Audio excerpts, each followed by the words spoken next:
Good morning. I'd like to welcome you all to AusCADASIL's third webinar, which is co-hosted by the Center for Healthy Brain Aging at UNSW Sydney, Queensland University of Technology, and the Royal Melbourne Hospital. So my name is Professor Perminder Sachdev. I'm co-director of the Center for Healthy Brain Aging, and I will be moderating today's session. I'll begin by acknowledging the traditional custodians of the lands from which I speak, that is the Gadigal people of the Eora Nation, and of course, traditional owners from around the country, from lands where all our attendees are, and pay my respects to their elders past and present. So it's my privilege to introduce two outstanding speakers today, and you probably have heard of both of them. The first speaker will be distinguished Professor Lynn Griffiths, who is a very well-known molecular geneticist based at the Queensland University of Technology. She has had a broad range of interests, but in particular the genetics of migraine and CADASIL, and in fact probably has done most work in CADASIL genetics of any Australian, as far as I know. And our second speaker is Associate Professor Adrienne Sexton from the Royal Melbourne Hospital, who is an experienced genetic counselor. And some of you may have already met her through AusCADASIL study. So today we are also joined by Professor Griffiths' two colleagues, Heidi Sutherland and Robert Smith. They're key members of the lab, but they will not be formally speaking, but they'll be available for any questions. So following these talks, there will be a live Q&A. Please post your questions in the chat at any time during the presentation, and they will be discussed after both presentations are complete. So I'd like to thank you for attending, and I now welcome Professor Griffiths to start her talk. Professor Griffiths. Thank you very much, Perminder, and thank you for the opportunity to be able to speak about this topic, which means a lot to the research that we're undertaking and also the diagnostics that we do. I'm now going to try sharing my screen and hope that everything goes well.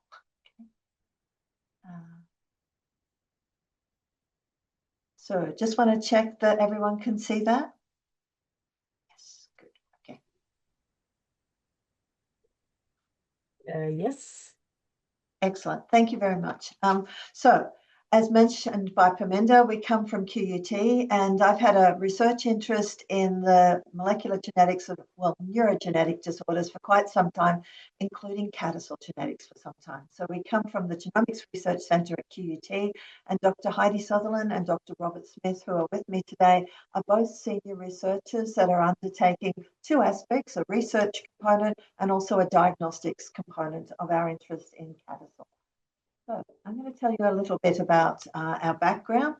So we've been undertaking research for a number of years on neurogenetic disorders, but adjunct and growing from our research has been a diagnostics component as well. So as we've tried to identify the genes that play a role in neurogenetic disorders, we then use that information to diagnose the disorders better and to be able to give that information back to clinicians, but importantly to the patients who suffer from these disorders so that appropriate treatment can be given. Our original interest was in migraine, and we've been working on migraine genetics since probably the late 80s, so quite some time. But that led to an interest in some related disorders, episodic ataxias and CADASIL, but also other small vessel disorders. Oops. Sorry, this is being a little bit naughty. That's better. Let's try this instead. Yeah. So I've mentioned that we had an interest in migraine. Migraine is an extremely common disorder, affects probably about 12% of the population in Australia. But more importantly, there are different forms genetically of migraine. They all have a genetic component, but there are some forms that are due to single genes. And we've had an interest in those genes for a number of years and have been involved in identifying some of those genes and others. The reason I put this here is that our interest in CADASIL came from the FHM1 gene. So the FHM1 gene was mapped to chromosome 19. So we know that the gene was there, and we know that it's causative of the disorder, which is a very severe form of migraine. But importantly, the CADASIL gene, the Notch3 gene, is located just next door to it. And so for quite some time, we weren't really sure which gene was playing a role in which disorder. And so this has been an interest for quite a number of years. But the other thing of particular note for familial hemiplegic migraine, it's a rare disorder, about 1 in 10,000 people that are affected. As the name implies, it's familial, meaning it's inherited through families in a dominant fashion, results in nausea and some associated symptoms, but also paralysis on one side of the body, hemiparesis. You can get 15% of people get these sorts of attacks with the paralysis side, as well as normal migraine with aura attacks, which are also bad. They can have very prolonged aura attacks. They can have sensory motor disturbances. They can have movement disorders and eye disorders, and it is associated with seizures. Now, there are particular treatments for this particular disorder, and in particular, it relates to which gene plays a role. We now know that there's at least 3 genes that play a role. Another disorder that overlaps this is something called episodic ataxia, and it has, as you can see with the blue highlighting, some of the same symptoms that you get with this type of migraine, and it has different treatments, quite different treatments to the migraine ones.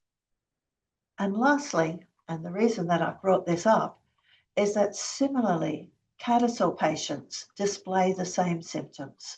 So if you look at the ones in yellow here, you can see that migraine in particular, and sometimes one-sided paralysis, can occur in those who suffer from CADASIL, including the seizures that I mentioned. And this, again, is important to diagnose the different disorders, but again is important because of the treatment. There are different ways to treat these disorders, and in particular, some of the current migraine treatments are not suitable for people who have CADASIL. So it really is important to differentiate which particular disorder you're looking at, despite the fact that they have overlapping symptoms, which does make it tricky for clinicians. I'll just give you an example. Here's an example of some of the patients that have been referred to us for diagnosis.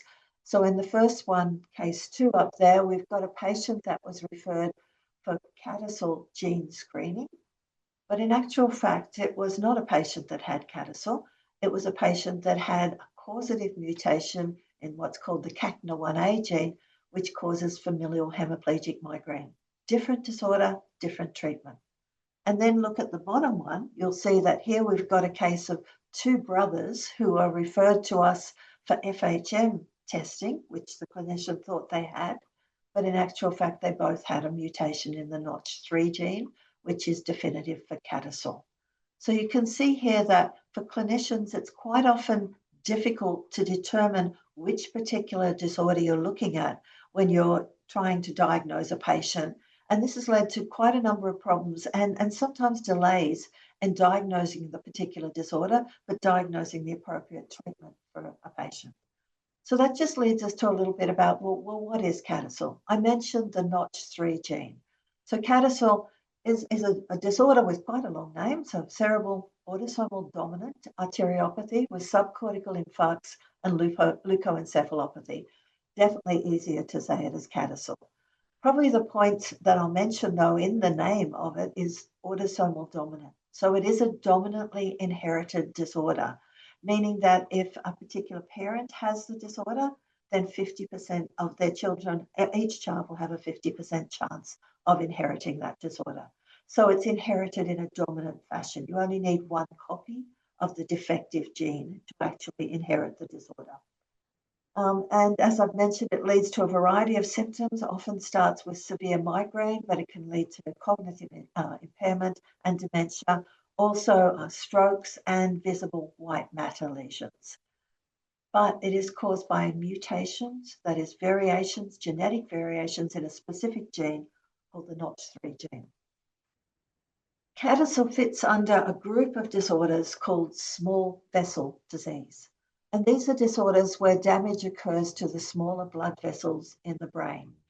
They actually cause these sorts of disorders as a collective, cause about 25% of strokes and about 45% of vascular dementia cases. So small vessel disease is very important in terms of its impact on the health of the community.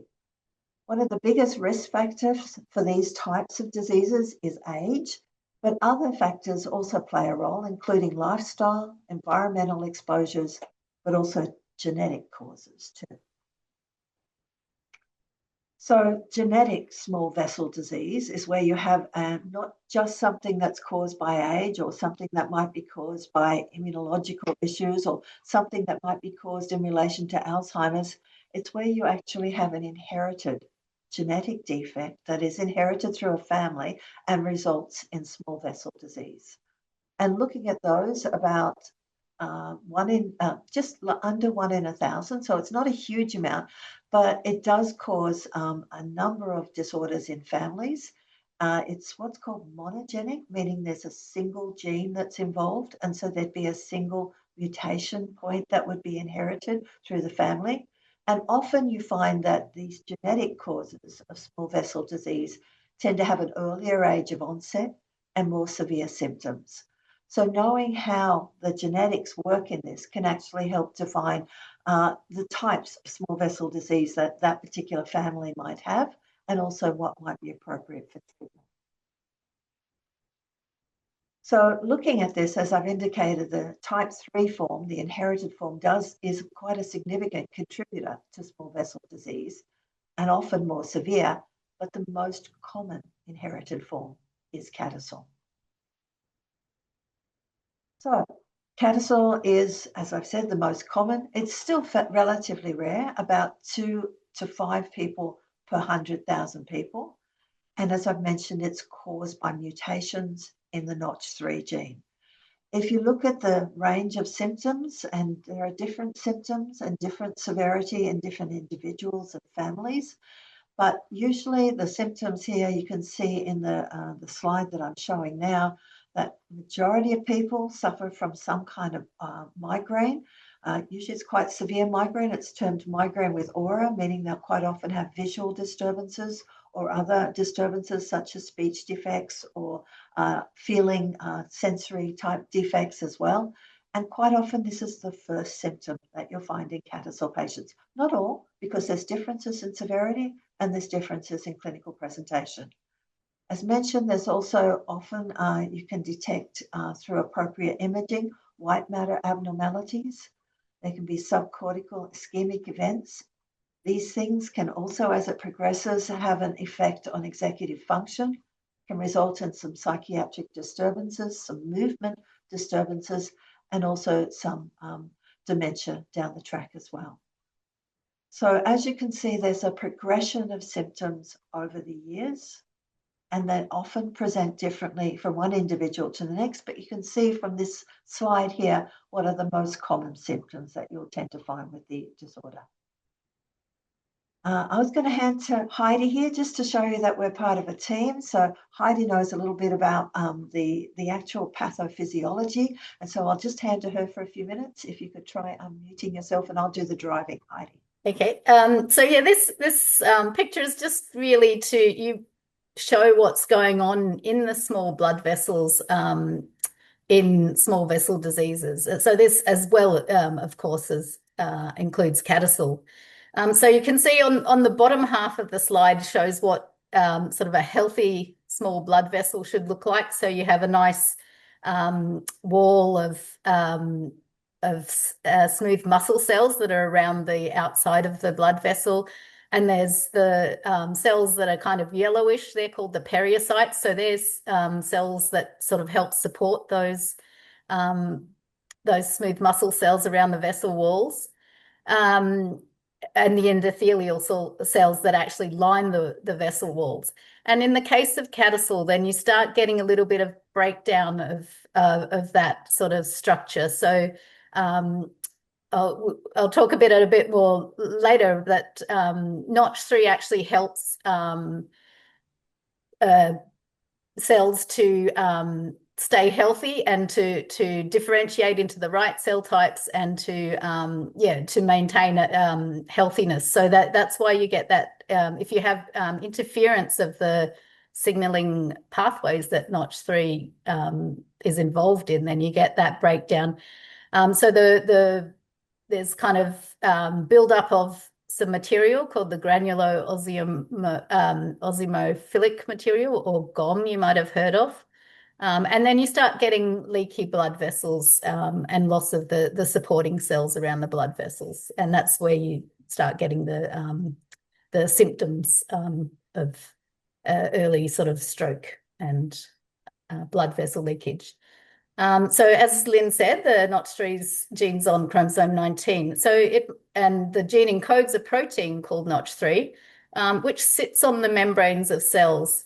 It's involved in what's called cell signaling. So signals from other cells in the body can get transferred via this Notch protein.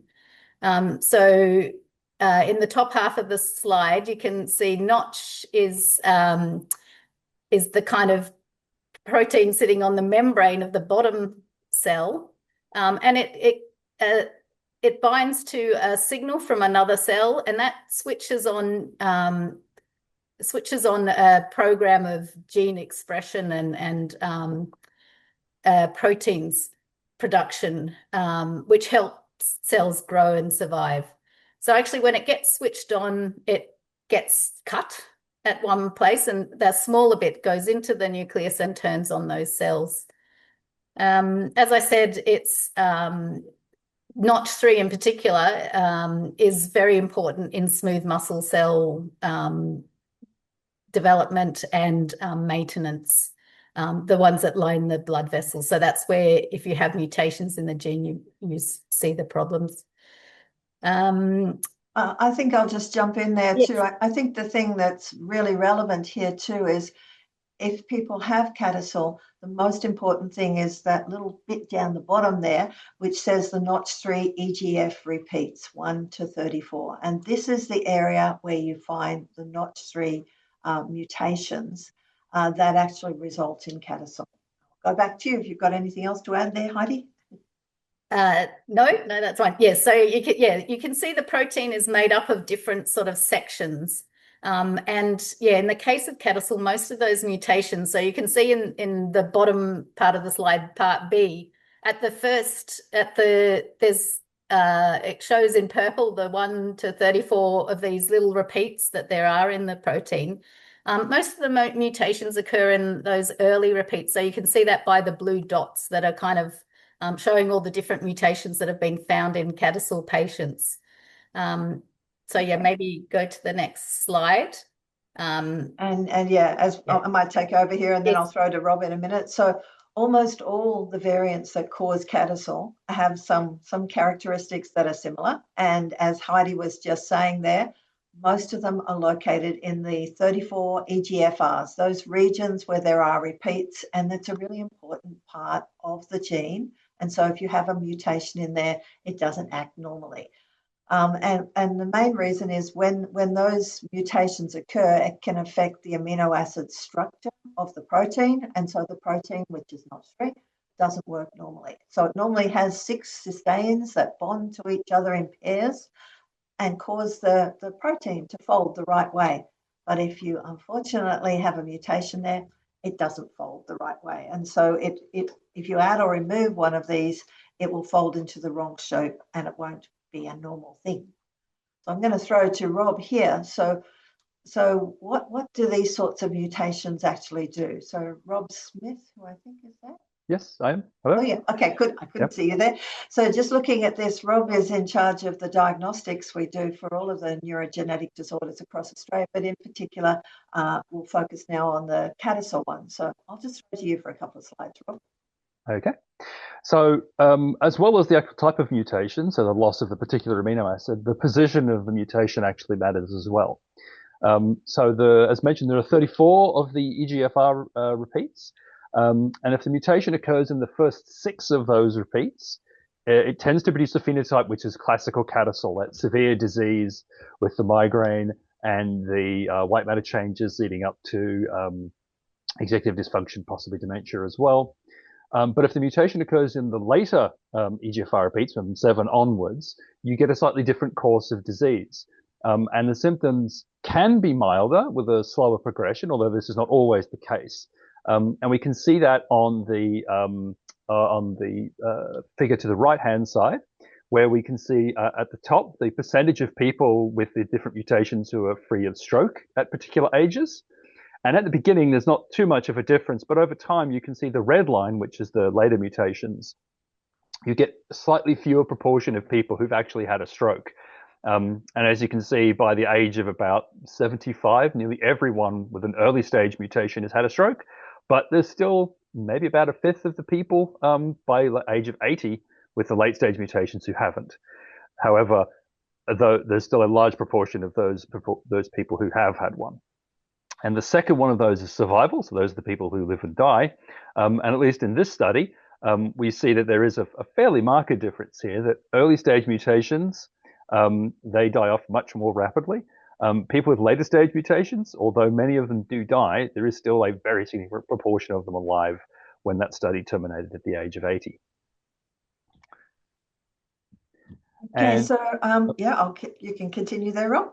And as for the diagnosis, there are two main ways to diagnose. So the first of these is testing for genetic mutations, or you can do identification of the GOM material that Heidi talked about before, accumulating using electron microscopy. And if you do a biopsy and you find GOM, then you know 100% that this patient has CADASIL. That is a perfect test to identify CADASIL. Unfortunately, GOM doesn't show up in all patients at all stages of the disease.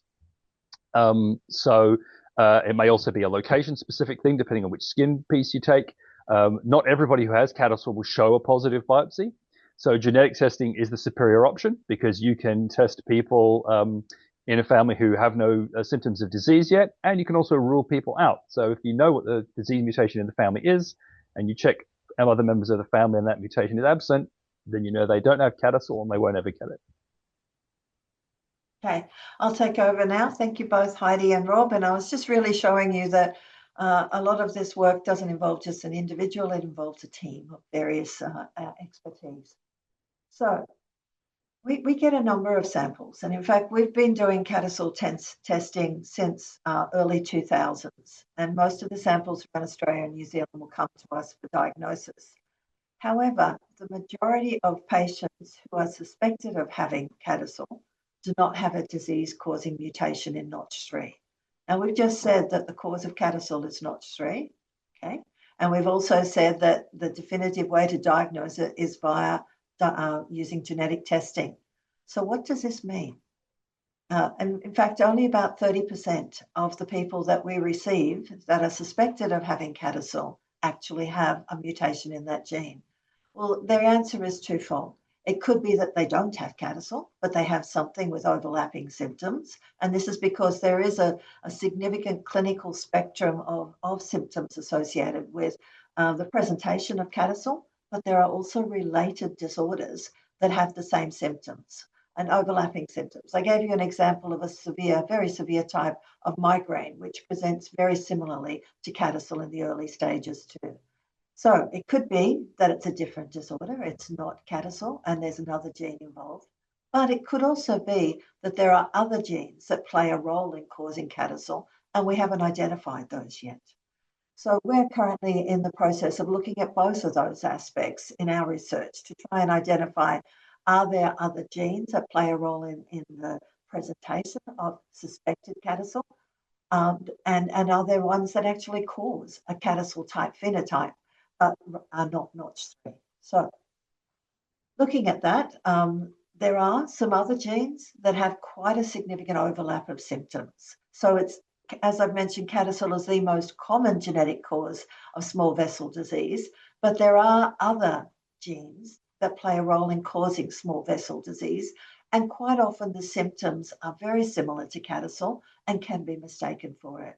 So I've just given you a few examples here. There's a disorder called CADASIL, caused by a mutation in the gene HTRA1. CADASIL is generally inherited in an autosomal recessive fashion, meaning that most of the, in which case both of the parents will have a copy of a mutation in that gene. whereas CADASIL is a dominant, so you only need one parent to have one mutated copy. Then there are a few other diseases, Fabry disease, COL4A and COL4A2 symptoms, which result in Gould syndrome, FOXC1, TREX1. All of these are genes that do not result in CADASIL, but they result in something that looks a lot like CADASIL. And so it is very hard for a clinician to diagnose a person simply by symptoms, and it's important that the genetic testing is used to define which particular gene is playing a role. And this helps with treatment. I'll just mention one of these. I mentioned it a little while ago, CADASIL. So this is caused by mutations in a gene called HTRA1. This one makes a protein that, like all genes make a specific protein, but this particular one is involved in cleaning up NOTCH3, but also in cleaning up amyloid plaques, so the APP gene that plays a role in that. So mutations in that can result in similar symptoms to CADASIL, and it results in a disorder that looks a lot like CADASIL. But as I mentioned, it's due to mutations in both of the parents' genes. So it's an autosomal recessive disorder, and you need 2 copies of it to get it in most cases. Occasionally, there'll be some mutations in the gene that can be dominant, but in most cases, it will be recessive. So I'm mindful that I'm starting to move into the territory of our next speaker, and that is thinking about what is the impact on the diagnosis to the family, and also what is the impact on knowing what the form of inheritance is of the particular disorder in the family. So I'll just mention that our particular research centre does diagnostics for a number of these disorders, and that is because they do have overlapping symptoms. A clinician can't always determine which particular disease they want to investigate, and so we developed a panel that includes the genes for all of these disorders. So it includes the familial hemiplegic ones, episodic ataxia I mentioned, CADASIL, but also all the ones I've mentioned associated that we know are associated with small vessel diseases as well. We use a panel to identify the variations in these genes. And if we don't find something, we can also go and look at all of the genes across the whole genome. This is what's called WES, or whole exome sequencing. We do this for some of the disorders if we haven't found a mutation in any of the known genes. But, so it's a research side of things to identify new ones. But we also use it for epilepsy types of diagnosis, which can also show some overlapping symptoms. All of our diagnostics are what's called NATA accredited, which means that there's a quality control in the results we send out, and making sure that the results are done properly so that clinicians can be sure of what the results actually mean.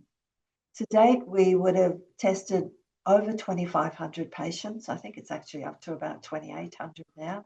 About 820 clinicians across Australia, and we've identified a lot of known mutations. Plus, we're constantly identifying new or novel mutations as well. And as we do that, we add to a database to make it easier for other labs across the world to know what they're looking for when they're looking at new genes or new mutation points. As I mentioned, though, we still have not been able to diagnose all of the cases that are sent to us for diagnosis for CADASIL. And that's possibly because it is a different disorder, and we have not identified the gene yet that is relating to that particular person. It may actually be another CADASIL-related disorder with a different gene. So we're currently undertaking research to do that, to try and identify new genes. And as we do that, we add more genes to our targeted diagnostics, which we undertake. But we're certainly continuing research on this overlapping neurogenetic disorder that has a real importance to CADASIL, but to other hereditary stroke disorders as well. So on that note, I'm going to stop sharing and hand over to the next speaker, Perminder, to introduce. Thank you very much, Lynn, Heidi, and Robert. And of course, welcome, Adrienne. Adrienne, can you share your slides?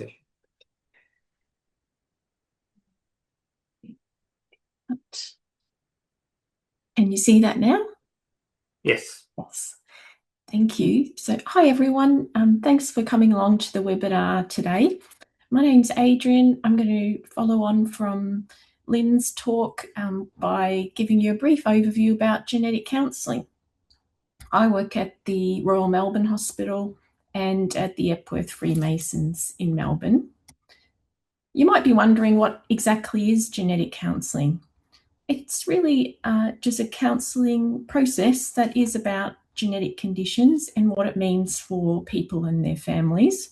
And the aim of it is to help people to understand and to adapt to lots of different aspects of having a genetic condition or a possible genetic condition in the family.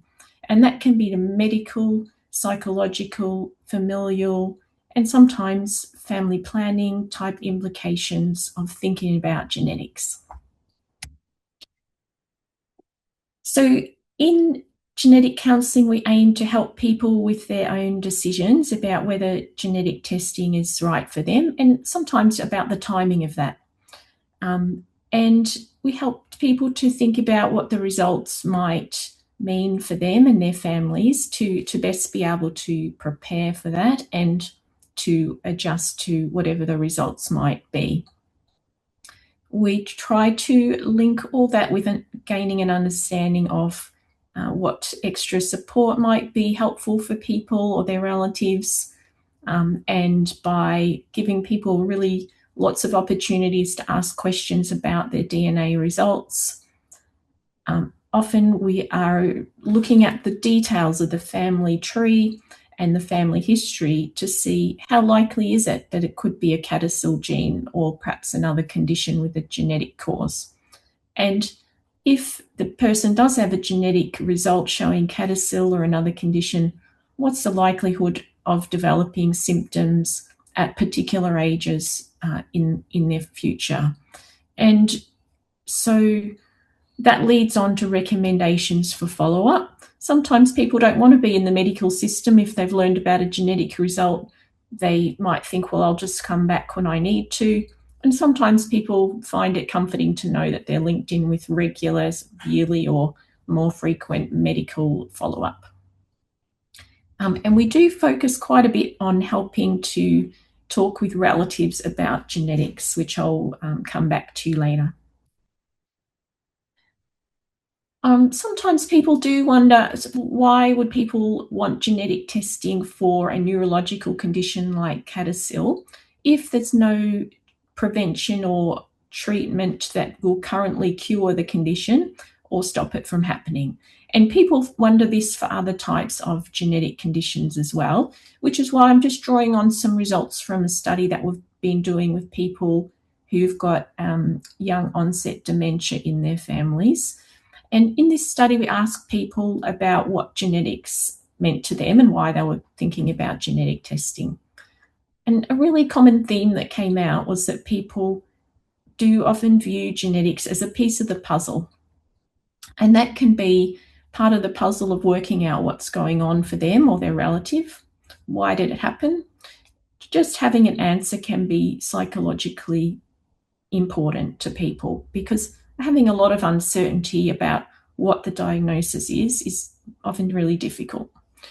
And sometimes people see it as a piece of the puzzle, getting all the information that they can so that they can plan ahead, or that they can link with clinical trials like the AusCADASIL study, or that they can just know more about what happens for other people with this condition so that they can get an idea what to expect, even though it can vary a lot for CADASIL from person to person.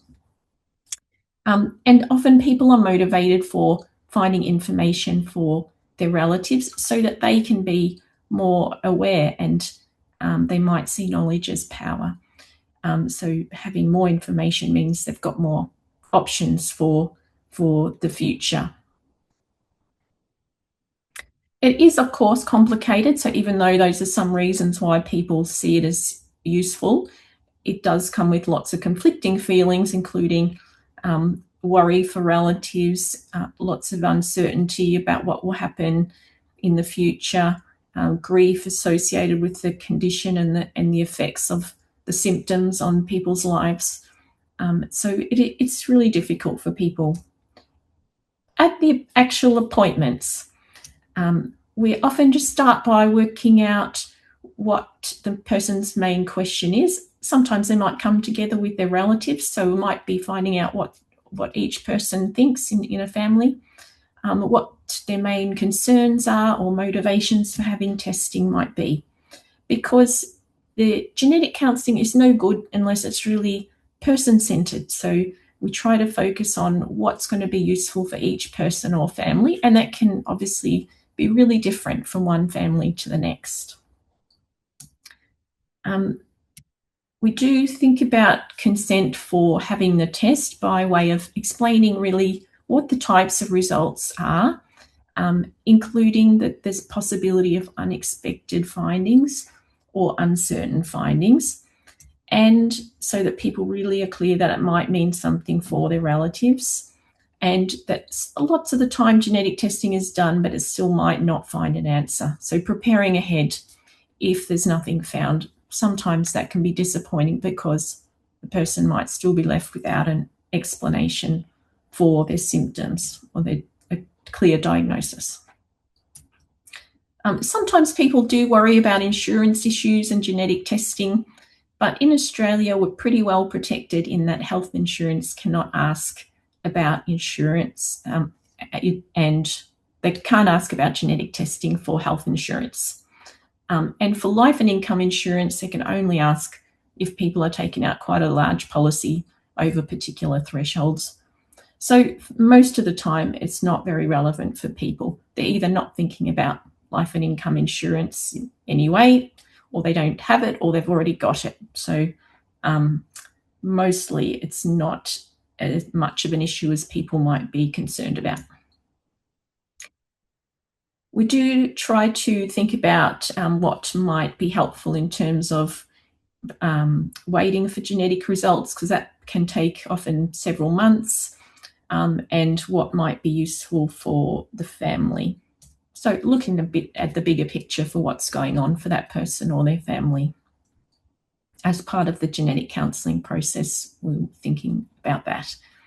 We do mention that it is possible to test for a gene such as the CADASIL gene or any gene through IVF or early pregnancy, in case younger people in families are wanting to be aware of that. Maybe they're going through IVF right at the time when all this is happening, and so they might be upset if they didn't know about genetics and the option of genetic testing.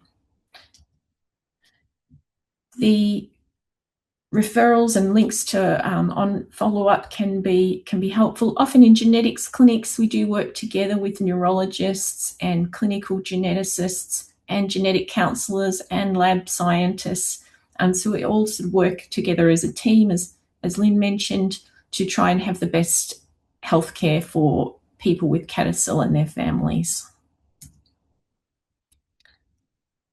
And at the appointment, we'll also try and find out whether people feel able to talk with their relatives, and if not, what's stopping them, what their main concerns are, and maybe talk about what other families have gone through with that and how they've dealt with it, how younger people have said that they've felt about being told or not being told, and how other parents or older people in families, perhaps grandparents, have thought about it too. So sometimes just hearing what other families have thought about when telling relatives can be useful.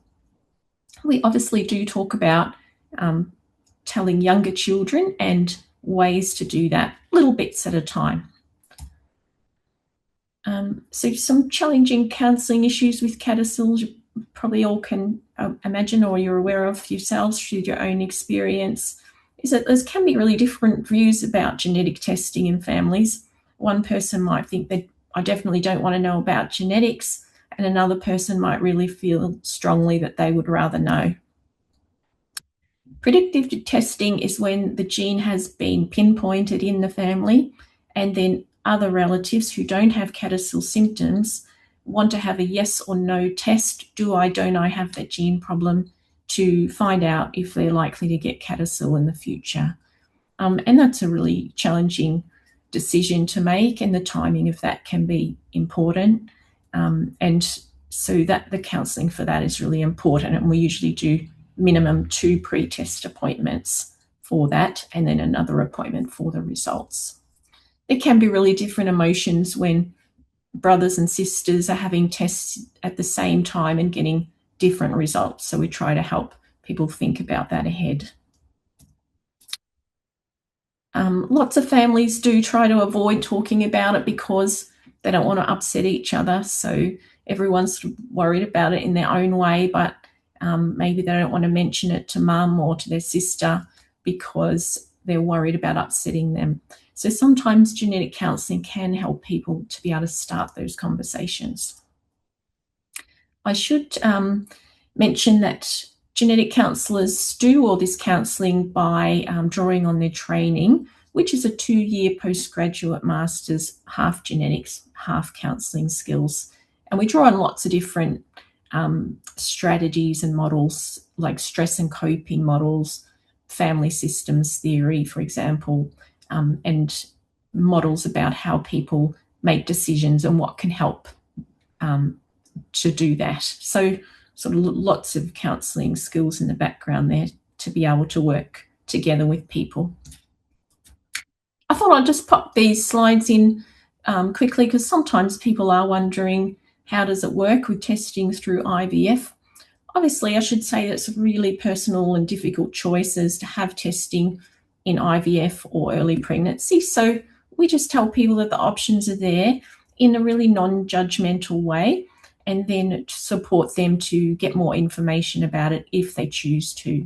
And some people think about doing this type of gene test in pregnancy or IVF, and some don't. So how it works with IVF is that at a very early stage, when the embryo is formed through the IVF process, it's just a ball of a few cells. A few cells are taken out for doing the test. And this doesn't hurt the embryo at all because it just divides to make more cells. And it's been done many, many times for many different conditions. So then the test is done by looking at markers for which chromosome tracks with the CADASIL gene and which one doesn't, and then only embryos which don't have the CADASIL gene markers are implanted to make the pregnancy. And it's a way that people can know that their children would not have the CADASIL gene. Again, really personal and difficult choices to be making. Yeah. So testing can also be done at very early stages of pregnancy for people who feel strongly about that for any particular genetic condition.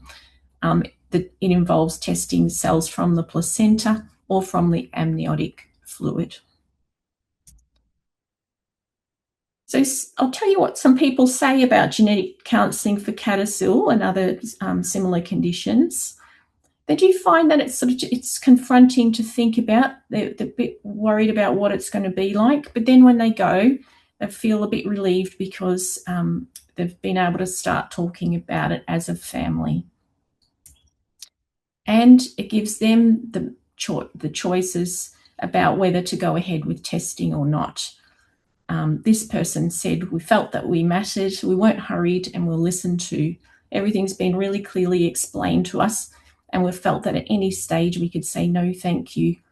We don't want to go down that pathway of genetic testing. But we've been confident that the whole process has been carefully managed. So it sort of gives people a little bit more information and confidence that they can make their own decisions with support from genetics and genetic counsellors. Sometimes it brings up new things that people haven't thought of, like potential impact on relationships if two people in a couple feel differently about it, or implications for the wider family, which they hadn't thought about as much. So that can be useful. I'll just sum up now, so we've got some time for questions. So often people are motivated for getting a clearer diagnosis and for finding information for their family. Genetic counselling can help people to make those decisions and to go ahead with testing if they want to, and to get ready for the results. it's really focused on each person's own priorities and values, and also about how to talk with relatives about it. And this can help preempt any tensions or conflict that might arise later if people weren't aware that genetic test results were on the way. And then it's harder if it's kept as a secret in families. Most of the time, that's more difficult for people. So I'll leave it there and hand back to Perminder. Thank you so much, Adrienne. I think we've had two excellent talks, I suppose, supplemented by two extra speakers. And I'm sure there are some questions. I don't see any in the chat. So I encourage you to put in the questions, write down your questions in the chat, and we can address them. But maybe I can start off by asking something as my privilege as a moderator. And perhaps starting with Adrienne, what I was wondering, Adrienne, is what is your experience when you get someone referred for possible counselling and you explain them, what is the uptake usually in your experience? Yeah, that's a really good question because it has changed a bit over time. And I think people are more likely to take up the option of genetic testing now just because people have generally better awareness of what it's for and what it's about. But still, a lot of people don't take up the option of the predictive testing when the gene has been found in the family. Often some people in a family will decide to go ahead with that test to know if they're going to get it in the future, and other people won't. So that decision still, a lot of people hold off on doing that or don't do it at all because they prefer just not to know, whereas other people definitely decide that they prefer to know. And that can be for lots of things, like maybe planning an earlier retirement or changing their work-life balance or planning some travel sooner, or just sort of being able to prioritise is a common thing that people say, as well as being linked with trials which are more readily available perhaps, such as this one, than they have been in the past. So that's really, I think, a big source of hope for people, that there's more happening in terms of research and treatment. Thanks. And what about prenatal testing? Do you think there is uptake of that? I'd say that's infrequent for CADASIL, but depends a lot on people's experience of the condition. So if they've had a really devastating experience of that in their family, maybe with people having quite early symptoms, or they've lost close people in their family because of CADASIL, then it might be really important to them to do that. IVF is probably an option that people would take up more, because then they don't need to think about ending a pregnancy at early stage because they already know that pregnancy doesn't have CADASIL. And that one's got a lot of improvements with Medicare rebates and things recently. It's still expensive, but not as prohibitively expensive as it was before. So that's been a sort of big improvement for people, and having those options a bit more accessible with the IVF. Sure. No, just thinking that the AusCADASIL study is an observational study, so you're not offering any treatment at this stage. But treatments are being developed for genetic disorders. And maybe I can go to Lynn and ask her what is your experience, Lynn, in relation to new treatment for genetic disorders, and where has the success been? Well, you're absolutely right. There are new treatments being developed all the time. There hasn't been a great deal happening in relation to CADASIL at the moment, but that doesn't mean that it won't happen into the future. So right now there are new methods around to edit or modify specific genes. It depends on what particular gene it is and where, and other sorts of studies are looking at determining, well, what is wrong with the gene and can you replace the product of that gene? And I think some of the real successes have come with that aspect. Other ways are, can you actually boost the product of the gene depending on the mutation too? So there are quite a number of studies that are actually happening at the moment And I must say, the ones that are directed towards the gene product tend to be the more successful ones. The ones directly modifying the gene itself tend to be the more, that's really at that research stage. It hasn't really come into full yet. And although there are a few rare disorders where there's been some remarkable treatments for some genes. I think CADASIL, I'm not quite sure why, but it is a little bit tricky to try and address at this stage. But it's also trying to work out how to overcome those mutations that are the key problem with that one. So not there yet, but there's some possibilities that are starting to get developed in that space. I think the other thing I'll just mention too is in terms of diagnosis, it's not always just defining whether someone does have a disease. It's, as Adrienne was saying, that's important and can have big impacts on the family. But whether somebody doesn't can have just as important impacts. So finding out that you're not carrying a mutation yourself can have very important impacts on your family and their future planning. So sometimes diagnosis is important just to define that you don't have something. So I think genetic testing is starting to be thought of a little bit more on that side as well. If there is something in the family, it's not always important to determine whether you personally have something, but it is important perhaps to find out whether who in the family is affected, because that can then relate to what their children will be having.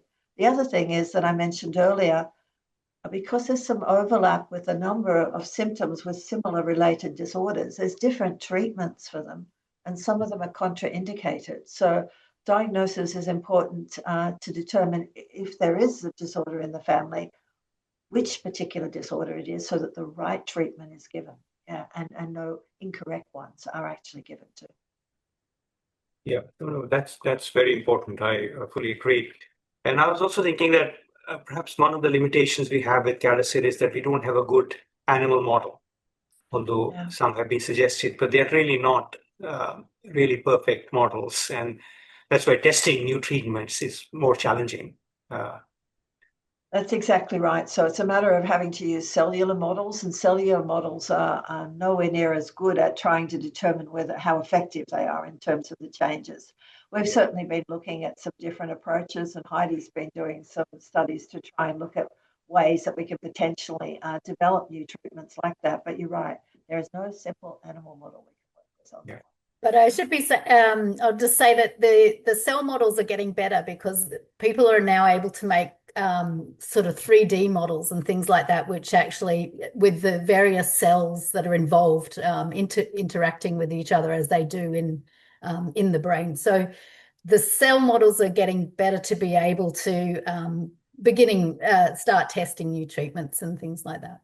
Yeah, so things like neurospheres or 3D organoid brain models are really the way that we're probably more accurately going to be going, rather than animal models. And you can do that with human cells as well, so that you don't have the problem with it being mouse rather than human, for example, in an animal model. We have a question from Eloise. So the first question is the counselling offered to the partner or family of the patient going through testing? I think it's been addressed, but I'll ask Adrienne to perhaps reiterate that.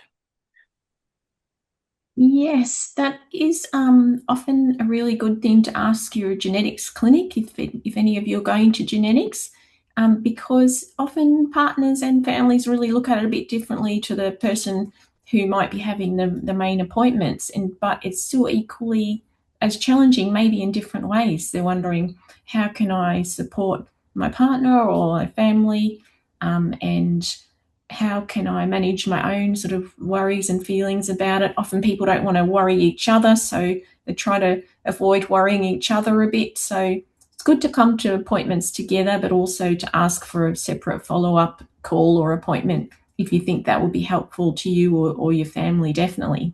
Yeah, great suggestion. Okay, so Janet has answered part of Noah's question about the study. Yes, we are still recruiting. And then there are a couple of questions in the Q&A box. So one is from Deborah Munns. Is genetic counselling available in regional areas, or are genetic counsellors usually based at large city hospitals? Adrienne? Yeah, thanks, Deborah. we definitely have much better telehealth options for people now. So since COVID, telehealth is available through most of the public genetics clinics. There are also clinics that go out to regional areas across the country. So it's good to ask your GP might know if there's a clinic near to you. But sometimes it is nicer to go and talk to someone in person.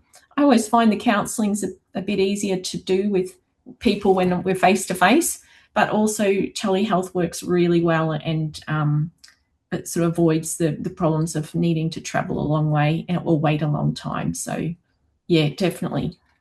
Wonderful. And question from Glenn says that there's a lot of talk on migraine and CADASIL. I don't suffer any migraine at all, but I am part of the study. So Lynn, do you want to take that? Or Yeah, so I did say there was variable severity and variable symptoms that come up. I must say the majority of people do suffer from migraine. They may not suffer from it all the way through, but they suffer from it earlier in the early stages. But you're right, Glenn, it's not everyone. So and you might be the rarer person, but I think you can count yourself lucky on that side, because you don't want to have severe migraines as well, okay, as other symptoms. I think when they've studied big, tried to gather as many cases together as possible, obviously it's a rare disorder, but they find about 80% of people with CADASIL have migraines. So so you're one of the luckier ones. I think in that respect. Data in our study. Janet, do you want to add anything? Just what's been said is very accurate, that not everybody will have migraines, but it is a large proportion of the team, of the cohort that do. I think in our preliminary analysis, which was sort of our first 25 to 30 cases that we looked at, we were seeing it in sort of 50% or so of people, and the actual severity and the symptoms associated with the migraines was quite different as well. So the age of onset, the types of things people experience when they have the migraines, how long they last for, how quickly people recover, all these things are quite varied, and we definitely need a bit more research to know why and if there's anything we can do for the migraines. I'll also just flag while I'm talking that we had a question come through on emails, which it's a bit of a tricky one, which is, what is the best age to get genetic testing for CADASIL? I might jump in here. It actually doesn't make any difference what age you have in terms of whether you get a definitive diagnostic test, because the DNA is the same at any age. I think the question more relates to what's more appropriate for that individual or for the family of that individual too. But it would make no difference whether you did a test in terms of the result. It would make no difference if the person was 18 or the person was 58. It's the DNA result will be the same that comes out of it. So that doesn't really matter, but it's really more a personal, a family issue in terms of what's more appropriate for you to actually do the test, or for the family. So thank you very much. I think we're out of time. So I want to send my few thanks to our speakers today, and of course to all of you, the attendees. Also want to thank Janet Sachs for putting this together and also coordinating the study, and to our comms team at CHeBA, in particular Janelle, who has been behind the scenes doing the technical work.